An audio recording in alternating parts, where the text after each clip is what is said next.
Ah, joia, tu consegue ter acesso aí para gravação? Não, eu ia gravar com o meu OBS aqui. Eu posso aqui também? Você pode fazer isso, mas eu Pô, vou tentar aqui também colocar no. Deixa eu ver se a ferramenta está aqui disponível para não, gravar, mas você pode também, é fica à vontade. o- pediram aí pra ser disponibilizada no Classroom e eu não vejo problema também. Ah, ok, beleza. Então, vamos lá. Bom dia, boa tarde. Meu nome é Douglas Costa de Oliveira Filho e eu vou falar um pouquinho sobre epigenética, a orquestra molecular da vida, uma regulação genética que vai além do DNA. Então, para começarmos a nossa aula, darmos nosso pontapé inicial, a gente precisa definir o que é gene. Mendel, lá atrás, em seus primeiros experimentos com ervilha, percebeu que existia uma moléculazinha que carregava informações entre as gerações. Conforme as gerações iam passando, algumas características eram herdadas de seus antecedentes. E o gene é o pedacinho ali do genoma que codifica alguma característica.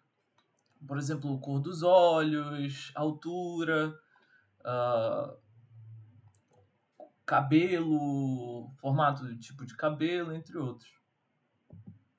E aqui a gente tem uma linha do tempo histórica, né, do que aconteceu até aqui. A gente tem Mendel lá nos anos 80, com os primeiros estudos, a descoberta de uma molécula que era capaz de carregar informações genéticas.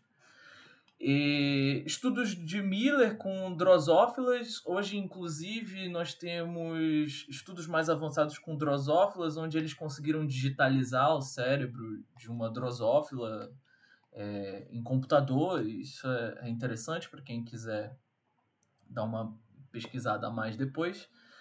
E aí foram onde foram observados os primeiros efeitos epigenéticos, né? E logo em seguida teve o termo epigenética, até porque não se conhecia ainda que existia essa interação ambiental.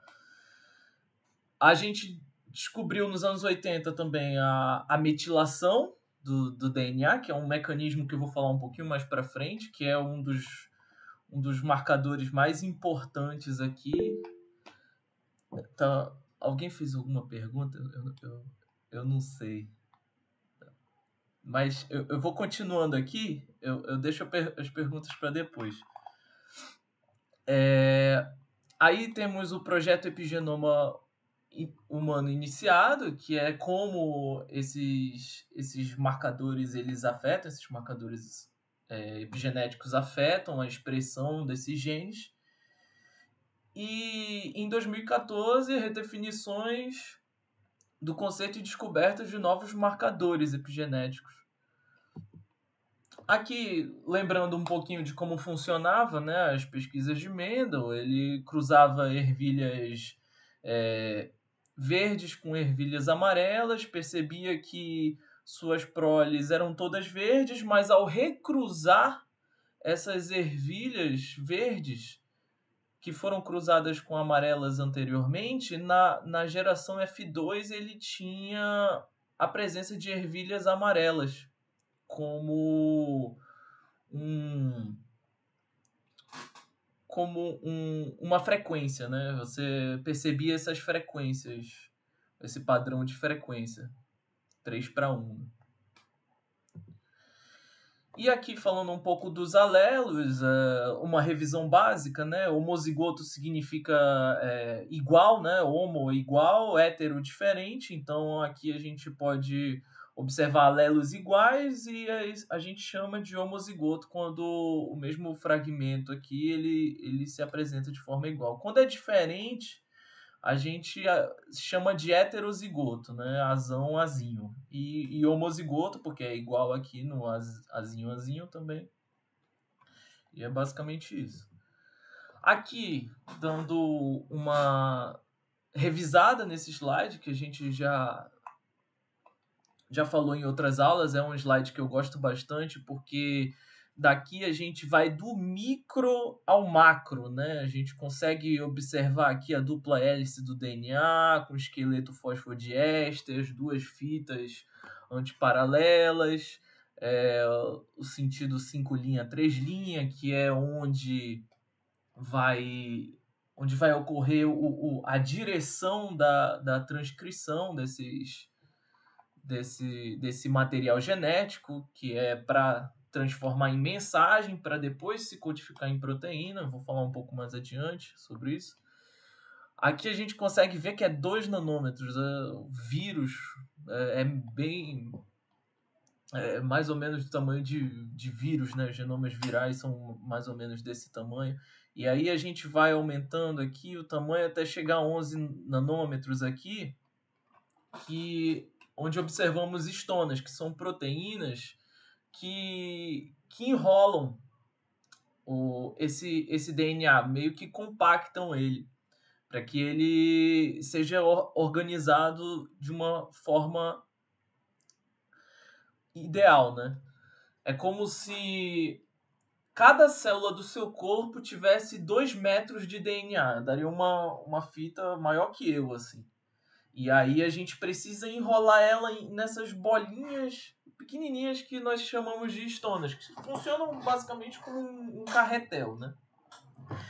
E aí o conjunto dessas histonas formam octâmeros, que são 8 histonas, H2A, H2B, H3 e H4. Elas formam octâmeros que chamamos de nucleossomos. E aí, isso já por volta de 30 nanômetros. Aí, se formos aumentando um pouco mais, a gente tem a formação da cromatina, que é uma fase mais condensada desse material genético, até chegarmos em cromossomo. A gente vai chegar em cromossomo aqui depois, que é a fase mais condensada. A gente consegue observar esses cromossomos durante a metáfase. A metáfase seria a melhor hora para você tirar uma foto da célula, que é quando esses cromossomos estão no seu maior grau de condensação. E aqui falando um pouco mais sobre o dogma da biologia molecular, eu já falei para vocês antes isso, mas dando uma breve revisão aqui, nós temos o DNA como molécula carregadora dessa informação.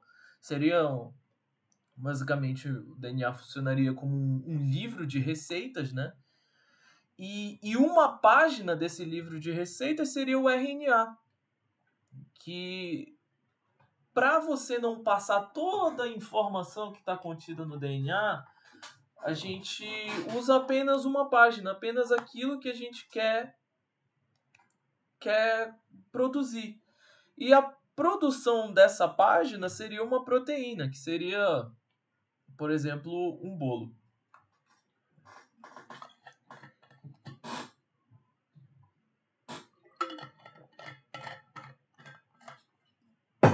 E aí os processos de DNA para RNA nós chamamos de transcrição, de RNA para DNA nós chamamos de transcrição reversa, que é a habilidade que alguns retrovírus têm. Eles conseguem produzir DNA a partir do seu próprio RNA. E a tradução, que é quando tem a produção pelo ribossomo em proteínas. Esse RNA ele sai do núcleo, produzido pela RNA polimerase. Esse RNA ele sai do núcleo e externamente ao núcleo se produz uma proteína. Esses filamentos eles saem por pequenos poros no núcleo para serem traduzidos lá no retículo endoplasmático rugoso, por exemplo, que é onde se tem maior quantidade de ribossomos. Temos também a replicação do DNA, que é a replicação semiconservativa, que a gente observa em mitose, onde uma fita de DNA molde pode gerar duas fitas idênticas, conservando aquele material genético. Por isso que ocorre uma duplicação e a gente chama de replicação. Replicação, tá certo. E aí nós temos introns e exons. Introns, antigamente, eu acho que... Eu não tenho certeza, mas quando vocês estavam estudando sobre isso no ensino fundamental e médio, antigamente se acreditava que intron era DNA lixo, né? Não gosto muito desse termo porque, apesar dele não ser codificante, significa que é uma informação que está ali que não expressa em proteína. Não, é como se fosse uma página do livro de receita ali com palavras aleatórias sem sentido. Mas não é que não expresse nada. Ele funciona... Esses introns, eles podem ser... além de material genético de vírus que foram sendo incorporados ao longo da evolução, vírus que perderam sua capacidade de formar capsídeos e darem origem a novas partículas virais, eles foram se incorporando nesse DNA. E hoje a gente sabe que microRNAs, por exemplo, surgem a partir desses introns. Eles são partículas de RNA que não são mensageiros, não são uma página, mas eles são agentes que atuam regulando a expressão desses genes. E falando de expressão dos genes, quem codifica essas páginas são os exons, a gente chama de exons. Aqui o exon, a RNA polimerase, ela vai ler isso aqui, ela vai se ligar num sítio que nós chamamos de promotor, que é onde ela se liga e a partir dali ela vai conseguir ler essa sequência e aí ela vai produzir uma página. Essa página vai servir para produzir uma proteína depois. E aí nós temos os exons. O RNA ele é produzido, os introns eles são lidos também, mas o splicing ele corta esses introns. Você tem moléculas você tem enzimas que cortam esses introns e unem os exons. Então ela produz esse RNA mensageiro com toda aquela informação necessária. Né? E aí podemos falar, como a gente está falando de genética, a gente pode falar de Lamarck, que foi uma pessoa que foi muito criticada em sua época. Ele propôs uma das primeiras teorias de evolução que serviu como base para os estudos de Darwin posteriormente. Ele postulava que os órgãos e estruturas do corpo de um organismo se desenvolvem ou atrofiam de acordo com o seu uso, como respostas à necessidade pelo ambiente, ou seja, um músculo, quando estamos lá treinando, a gente está desenvolvendo ele pela necessidade, né? A gente precisa daquele músculo. Apesar do organismo não querer que esse músculo esteja ali, porque aumenta seu metabolismo. Você vai gastar uma quantidade maior de energia para manter essa musculatura. Então, quem está treinando ali tem uma massa muscular maior, mas assim que assim que você para de treinar, a sua massa muscular ela vai diminuindo drasticamente, porque é muito rápido, exatamente algo que já era previsto por Lamarck. E o cérebro também, podemos citar o cérebro, que funciona basicamente como um músculo. Você tem os seus caminhos neurais, as suas junções ali, onde você reforça elas diariamente, e se você reforçar, estudar dói, né? Dói assim como se você fosse treinar. Você tá lá treinando o músculo, começa a fadigar o músculo e começa a doer. E estudar também não é prazeroso, mas depois que você cria esse hábito, esse caminho ele vai sendo mais fácil de percorrer. E isso tudo está relacionado com a forma com que a gente alimenta nosso cérebro, digamos assim. E aí temos Darwin, que propôs a seleção natural, a origem das espécies também. Aqui a gente pode citar esse, essas, essas mariposas que... esse ambiente aqui, ele, ele é um ambiente onde essas árvores elas foram afetadas por uma fuligem e, e as mariposas que tinham cor semelhante a essa fuligem acabaram se camuflando nela.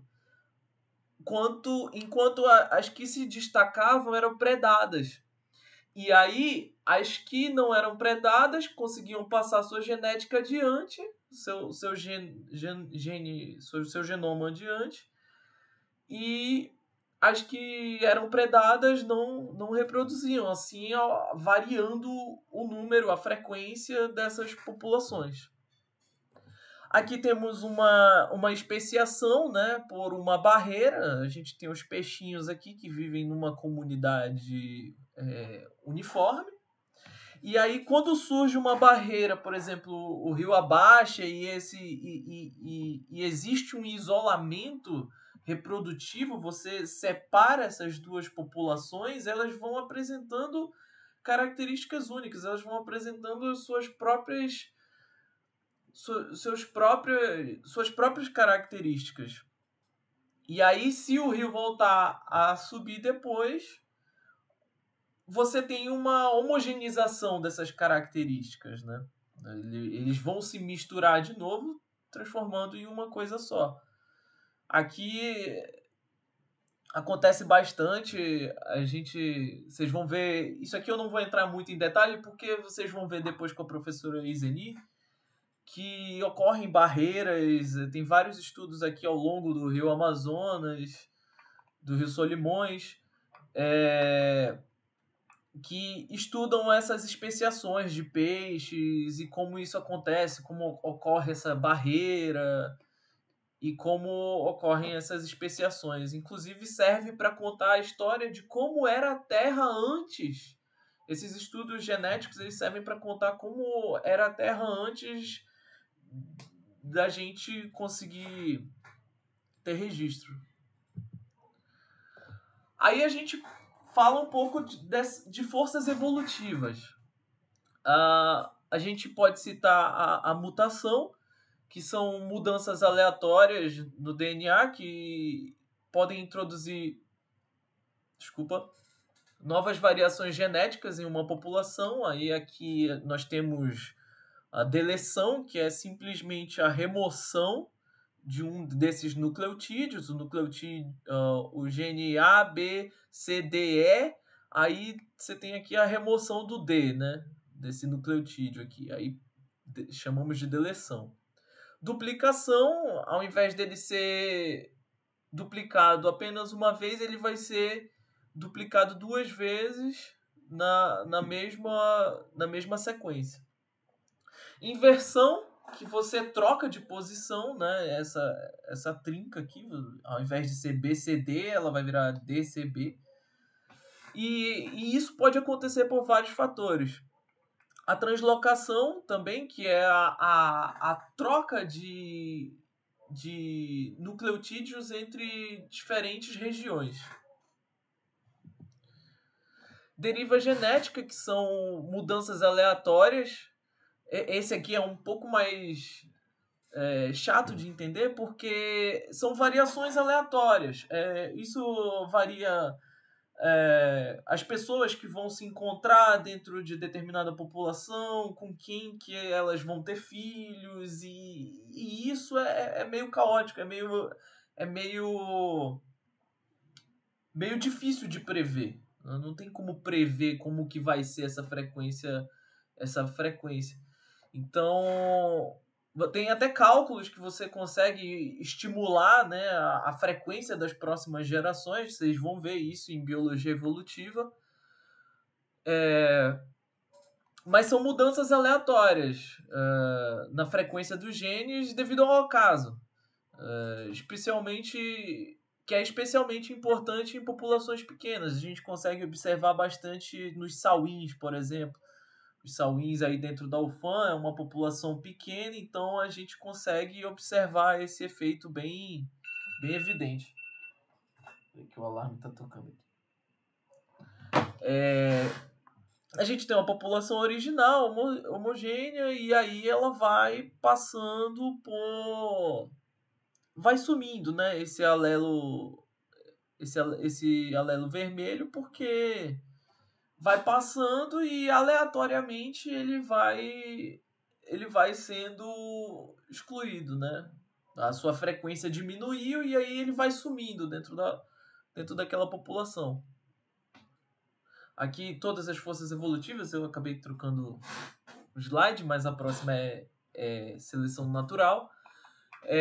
Que é o processo onde indivíduos com características vantajosas em relação ao ambiente, sobrevivência do mais apto, não do mais forte, porque a gente costuma dizer que é a sobrevivência do mais forte, né? Mas, na verdade, força pode ser, sim, dentro de algumas espécies, um caráter limitante, mas é apto.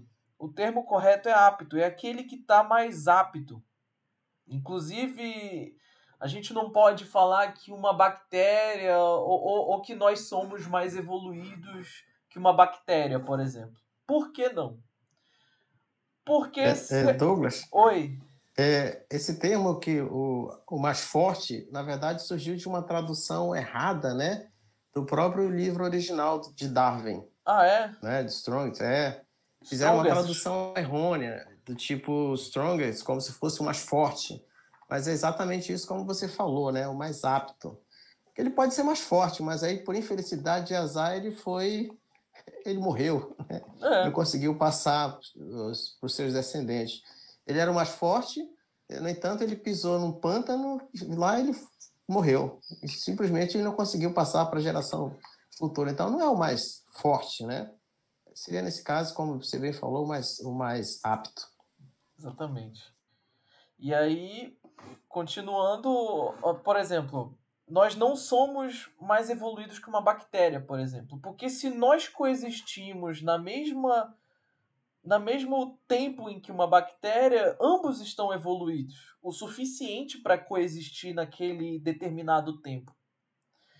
Então é assim que a evolução funciona. São características que estão sendo selecionadas ao longo de milhões de anos e que tem maior probabilidade de sobreviver e reproduzir e assim transmite essas características para a próxima geração. Aí aqui a gente tem como exemplo cor de pelo, né, os dois extremos aqui, os intermediários. E aí nós temos seleção estabilizadora, onde o centro, né, desse fenótipo é prevalecido, que é a mistura das duas cores. E uma direcional também, que é selecionando um dos dois ali, um dos dois extremos. E a disruptiva, que é dando vantagem para os dois extremos. Aqui eu posso citar a anemia falciforme na África, que foi um caso muito interessante de ser observado. Aqui nós temos os alelos homozigotos em homozigose, que possuem hemácias saudáveis. Em heterozigose aqui nós podemos observar hemácias tanto saudáveis como falciformes. E em homozigose também anemia falciforme, que é uma doença onde as hemácias elas mudam de forma e apresentam esse formato em foice. E o grande problema é porque as hemácias elas têm esse formato, essa concavidade no centro, para aumentar a passagem, o transporte de oxigênio. É como se fosse ali uma concavidade onde o oxigênio ele se deposita, assim, melhorando o transporte de oxigênio no organismo. E quando essas hemácias elas têm esse formato de foice, isso acaba atrapalhando esse transporte. Aí o que acontece na África? O que aconteceu na África? Tem malária, né? Ela tem um parasita que se reproduz por essas hemácias. E aí a gente tem que o cruzamento entre dois heterozigotos aqui, mãe e pai, heterozigotos. 25% das proles eles não têm a doença. 50% aqui eles têm o traço falciforme e 25% possuem anemia falciforme. O que acontece? Quem não tem anemia falciforme acaba tendo uma malária mais complicada porque as suas células são normais. E aí o parasita ele consegue se multiplicar muito mais fácil do que nesses indivíduos com traço falciforme, onde tem metade. Isso deu vantagem para esses indivíduos que apresentavam traço falciforme em relação a esses dois. E aí a gente pode ver que é uma seleção estabilizadora. Ela favorece o meio, né? Ela favorece o intermédio desses dois, que é esses indivíduos que não apresentavam anemia falciforme, mas também não eram 100% saudáveis, né, com relação às suas hemácias. Ele favoreceu esse traço heterozigoto com anemia falciforme e hemácias normais. E aí nós temos fluxo gênico, migração, quando nós tiramos um indivíduo de determinada população e colocamos em outras, ele vai espalhar ali sua genética ali dentro daquela população. E aí você pode introduzir novas variações. Imagina que esse besourinho amarelo, ao cruzar com esse verde em outra população, ele vai dar uma mistura dos dois, amarelo e verde, é quase brasileiro. Então, é capaz de alterar essas frequências existentes, né? E aí, chegando no tema principal da aula, que isso tudo agora foi revisão, né? Revisão para eu poder inserir epigenética para vocês, porque tem diferença. Genética e epigenética. É como se fosse uma partitura musical. O DNA lá tem suas notas e a epigenética é como e quando e com qual intensidade essas notas serão tocadas, né? E isso não envolve mudanças na sequência de DNA como a mutação, por exemplo. Então, a epigenética não tem nada a ver com mutação. Quer dizer, não sei, né? Às vezes, na biologia a gente nunca pode falar nunca. Então, é essa analogia musical que eu trouxe para vocês. E aí, uma pergunta aqui. Se alguém quiser responder, o Duncan tá aí, tá ouvindo, ele pode dar nota de participação depois, eu não posso fazer isso, mas de repente ele pode. Por que nós temos células diferentes? Com certeza. Você pode sim, fique à vontade. Por que nós temos células com material genético igual, mas que se especializam em diferentes tecidos? Tem diferentes tecidos. Alguém saberia responder? Nós temos, por exemplo, células-tronco que se especializam em células cardíacas, estriadas esqueléticas, hepatócitos, células sanguíneas. Por que que isso acontece se elas têm o mesmo material genético? Alguém arrisca?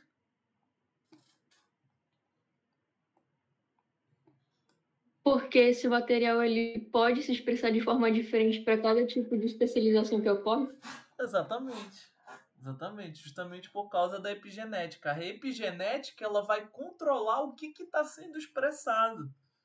Mesmo que esse material seja igual em todas as células, essa regulação acontece devido à epigenética. E aí nós temos influência ambiental, fatores como dieta, estresse, exposição a toxinas, uso de drogas, experiências sociais podem alterar esses marcadores, né? Nós temos o genótipo, que é como o gene está, como ele se apresenta, toda aquela informação, e a combinação do genótipo com o ambiente gera o fenótipo, que é todas aquelas características que a gente apresenta, né? Como cor de cabelo, pele, altura, densidade óssea e tudo mais.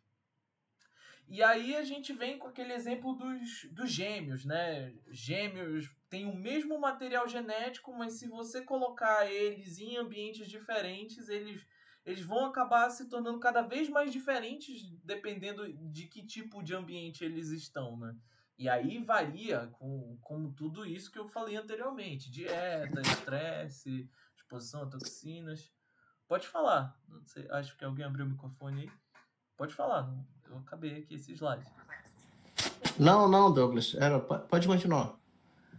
Tá. Aí aqui a gente tem genética contra epigenética, né? Que a natureza da informação, na genética, ela vem da sequência de nucleotídeos A, T, C, G. E a epigenética são modificações químicas no DNA e nas histonas que não alteram essa sequência. Elas não vão alterar. E aí essa herança, na genética, ela é estável, ela persegue as leis de Mendel. E na epigenética, ela é potencialmente reversível e influenciada pelo ambiente. A estabilidade na genética, ela é altamente estável. Algumas mudanças são raras, como as mutações. É raro se apresentar mutações, apesar da gente ter isso como uma das forças evolutivas.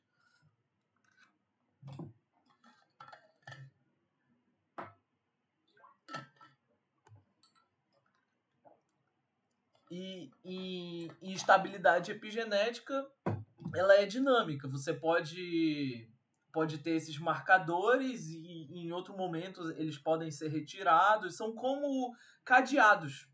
Cadeados que travam ali aquele gene para que ele não seja expresso. Ou uma super torção ali da histona que impede ali a transcrição naquele determinado fragmento.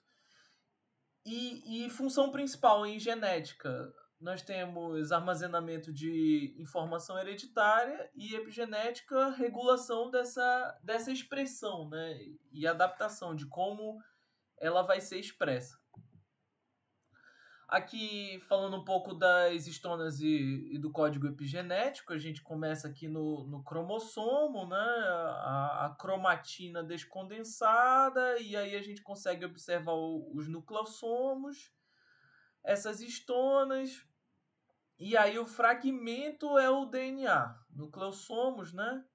Nucleossomos constituídos de histonas, e o fragmento disso aqui a gente consegue observar o DNA. É que nem aquela imagem que eu mostrei anteriormente para vocês, o macro vindo para o micro, né? E aí você tem as histonas, elas têm caudas, que são estruturas que quando elas são metiladas ou acetiladas, elas torcem ou elas desenrolam esse DNA, assim permitindo que ele seja transcrito. É como se eu tivesse ali o carretel todo enroladinho e aí no carretel não dá para ler, Mas aí quando eu afrouxo um pouco isso, esse fragmento ele se expande e aí eu tenho um fragmento ali que eu consigo ler melhor. E isso tudo é regulado pela epigenética. Tem enzimas que eu vou falar mais à frente, que fazem essa metilação, metiltransferases, né? E aí temos o nucleossomo, que é constituído de 2 cópias, vocês já ouviram isso antes, H2A, H2B, H3 e H4, e essas caudas, é por isso que a gente tem tanta variação, né, da expressão dessas metilações, porque metilação em histona pode tanto afrouxar quanto torcer, né?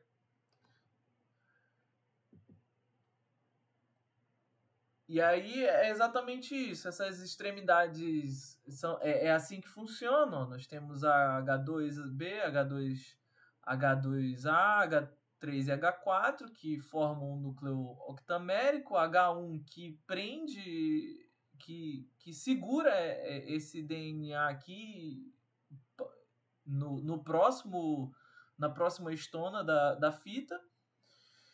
E aí nós temos essas modificações, né, nas estonas e que alteram como esses genes eles vão ser expressos. Pô, essa daqui ficou... Tá, basicamente é um slide falando sobre a metilação do DNA. Ele ficou um pouco mais abaixo aqui do que eu queria, mas o que eu queria mostrar para vocês é que existem esses sítios, guaninas seguidas de citosina, que não é o mesmo de um pareamento guanina-citosina.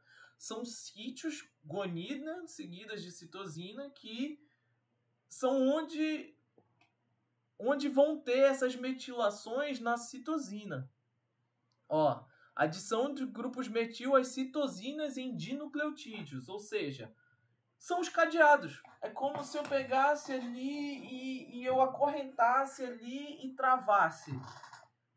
A partir daqui, esse material ele não vai ser transcrito, a polimerase ela não vai conseguir se ligar aqui e isso aqui vai impedir com que eu consiga ler essa página aqui.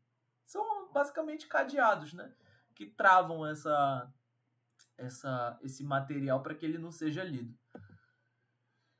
E aí você tem a metilação desse DNA, como eu falei, nessas ilhas CPG, que funcionam basicamente como aeroportos.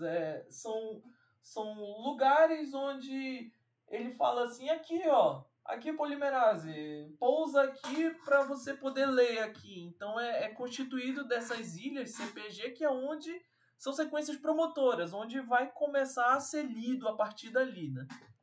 E geralmente leva o silenciamento, por impedir a ligação desses fatores de transcrição, que são as polimerases da vida.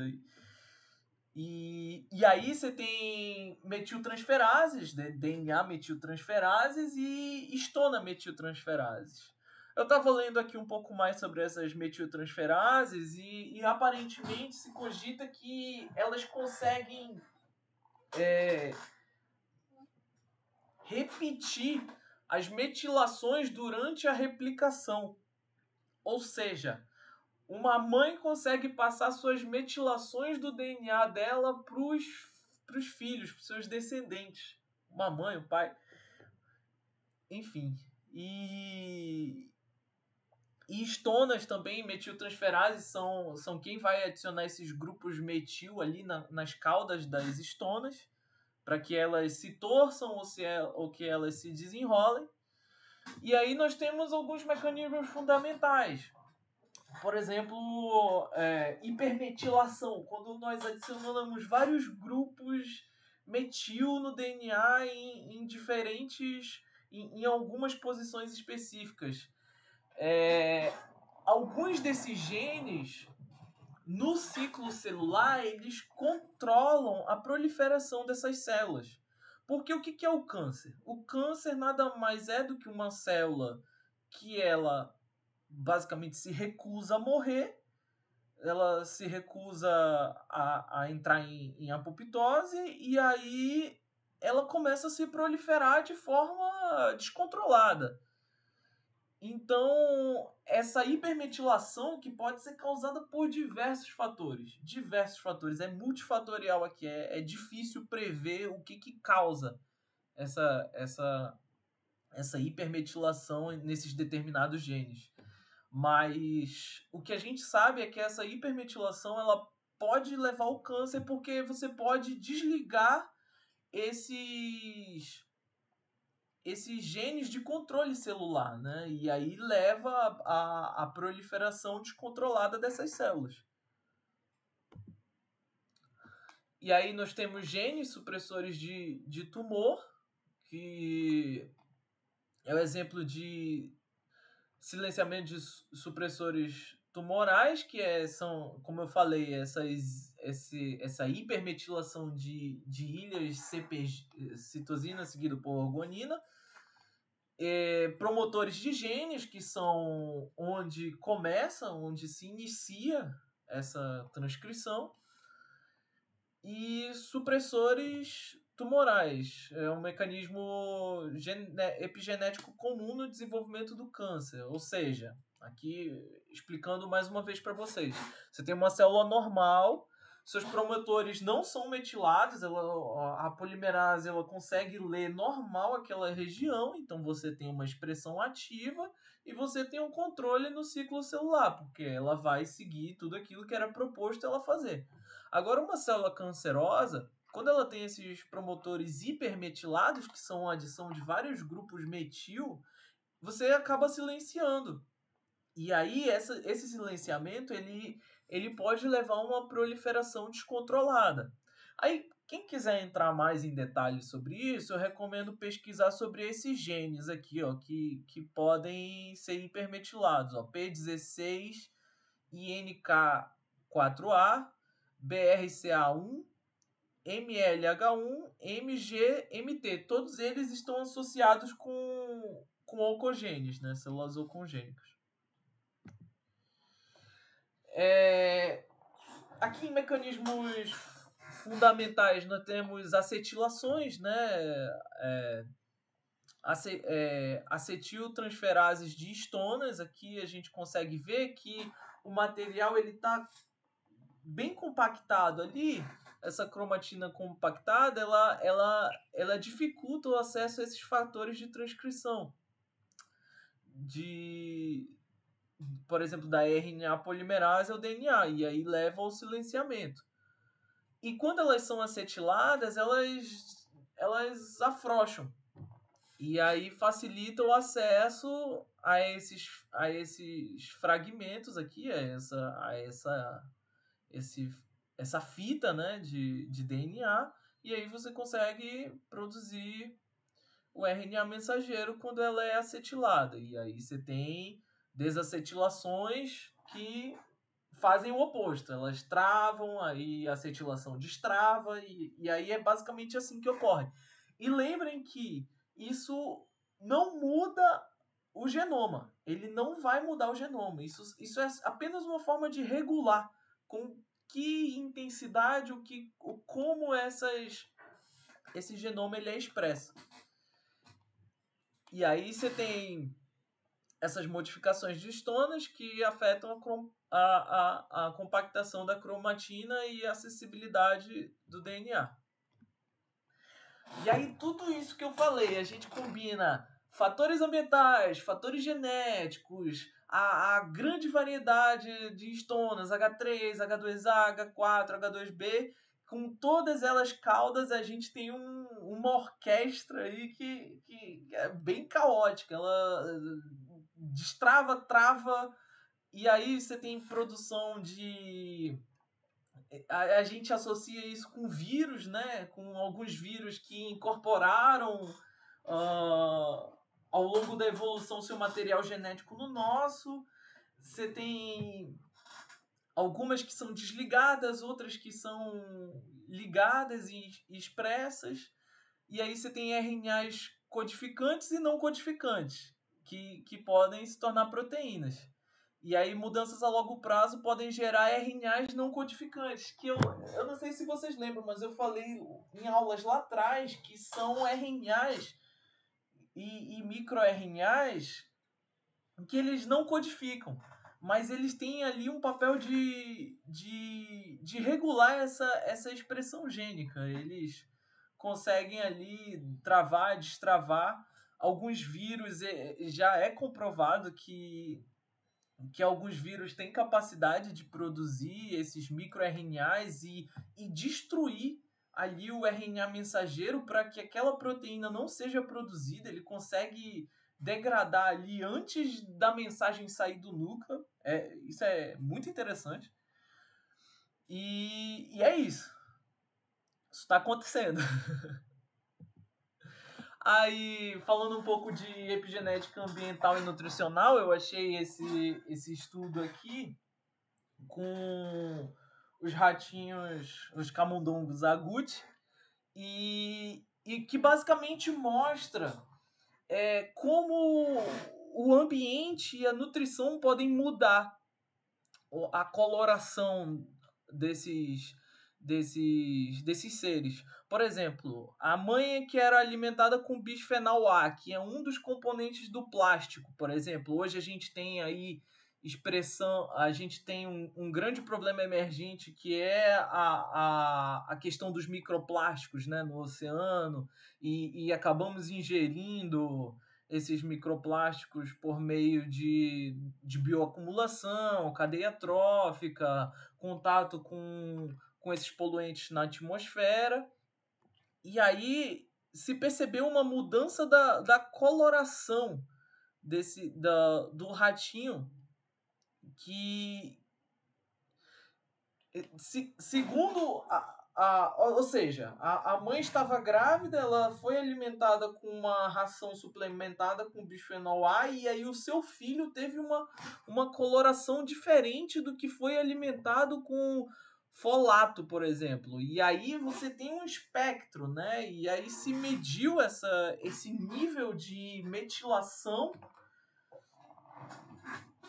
e percebeu que quanto mais metilado, mais escuro ele era. E aí a gente tem um espectro, né? Amarelo, ligeiramente manchado, manchado, muito manchado, pseudo-agouti. E aí essa mudança de coloração, ela persiste ao longo das gerações. Ou seja, você é o que você come, mas você é também o que os seus avós comiam, né? Basicamente isso. E aí nós temos vírus, dieta, estresse que podem desencadear essas respostas epigenéticas. E aí aqui uma imagem bem legal, completinha. Vou dar um tempo aqui para quem quiser tirar um print, porque essa imagem aqui ela é muito legal. Ela mostra vários fatores aqui que podem alterar a expressão dos genes, por exemplo, produtos tóxicos químicos, abuso de drogas, status financeiro, quantidade de exercício, a microbiota do intestino, drogas terapêuticas, medicina alternativa como uso de plantas, chás, a quantidade de interação social, isso pode ligar e desligar esses genes, o estado psicológico, estresse, ansiedade, depressão, dieta, como que é o clima, o tempo, se chove muito, se chove pouco, se é muito ensolarado, se é frio, se é calor, exposição a doenças, vírus, então tudo isso está correlacionado. Então é um campo que está em ascensão, né? A epigenética é um campo em ascensão e a gente vai descobrir muita coisa ainda ao longo do tempo. Eu confesso para vocês que tem poucas coisas nos livros que a gente eu peguei o Lodge, peguei o Leininger e eu confesso que eu não consegui achar muitas coisas relacionadas à epigenética. Eu achei mais na internet mesmo, em pesquisas, artigos e tudo mais. E é isso, tá evoluindo. As coisas estão evoluindo. Aqui mostrando uma célula tronco hematopoética, né? Que é aquela que é a célula tronco que dá origem a todas as células sanguíneas, né? E aí você tem várias ramificações, né? Como células troncos mieloides, e aí você vai ter um monte de células que são geradas. Ou seja, essas células elas têm o mesmo material genético, mas elas são expressas de formas diferentes. Elas são ativadas, elas são reguladas por mecanismos epigenéticos. Ou seja, então tudo isso está correlacionado, né? A presença de antígenos no organismo pode levar a uma produção maior de determinado linfócito, enfim, tudo mais. Tudo isso conectado. E aqui, já terminando a aula, para vocês irem assistir o jogo, que eu sei que deve estar chato já me ouvir falar, mas... Olha... Tá não, Douglas, eles estão ligados. Estão ligados, né? Já fizeram aposta, já estão lá olhando na TV para ver se a aposta... Devem estar torcendo pro Fluminense. Ou seja, aqui uns artigos interessantes que fica aí de literatura recomendada. Esse aqui ele mostra como que a abelha rainha, ao ser alimentada com geleia real, ela se torna, né, uma abelha rainha, porque ao ser alimentada com geleia real, ela vai expressar na epigenética dela aquilo que vai tornar ela a rainha, né? E isso tudo a gente pode associar com paternogênese, que é super interessante em abelhas também, que elas conseguem fazer clones, né, de si próprios sem a dependência de um parceiro. Isso tudo é muito legal. A gente tem esse aqui que ele associou fatores epigenéticos com exposição prolongada à fome. Eles pegaram descendentes de pessoas que viveram em guerras e viram que esses descendentes eles tinham mais predisposição a diabetes, hipertensão e obesidade por causa da restrição calórica que esses descendentes que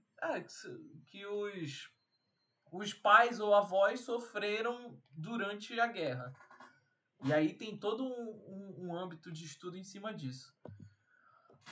Aqui também o do ratinho, né, do camundongo, né, da herança hereditária no gene AGUT, né, que controla as cores dos camundongos.